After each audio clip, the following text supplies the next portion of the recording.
Tell me if this has ever happened to you before.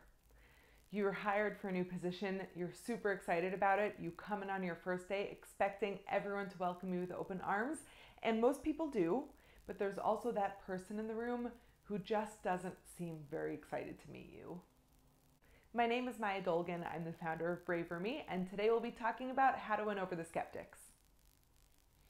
You see, when you come into a new organization, you're going to be super excited about it, and most of the people you meet are also going to be. But there are legitimate reasons why someone might not be very happy to meet you.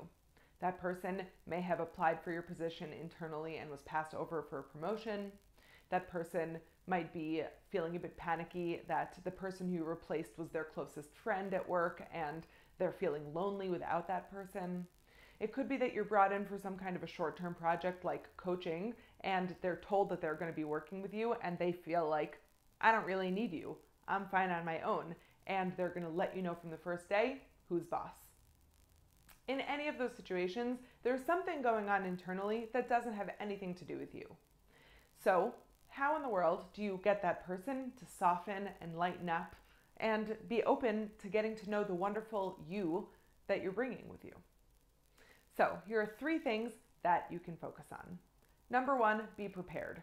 Don't be surprised when you come in that there is someone like this there. There's always going to be someone like this in the organization.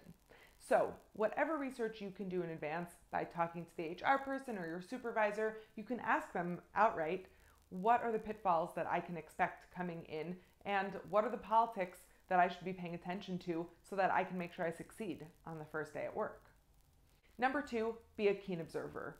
In addition to whatever it is you've learned before you walk in the door, pay attention when you get there to what's going on. Because it's likely that you can pick up on the energy that someone is putting out there to you that you're not really welcome.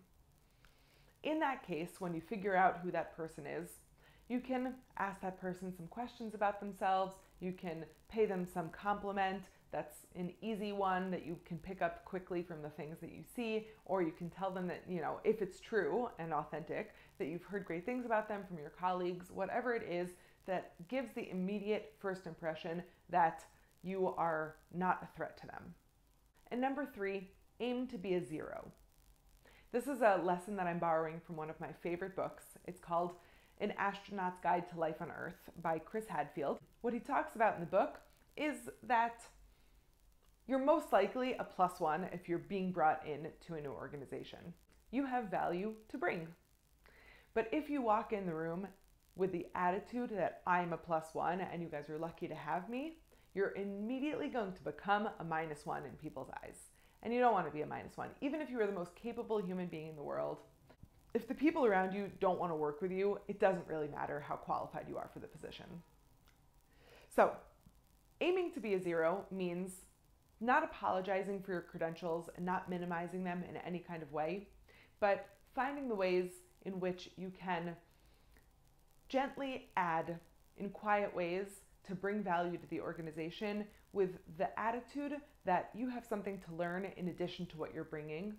And if you come in with that kind of an attitude, people will be more likely to appreciate the value that you bring to the organization and acknowledge it and let you know and thank you for it. So the next time you're being interrogated by someone after you've been hired for a job, remember these 3 rules. Number 1, be prepared. Number 2, be a keen observer. And number 3, be a 0.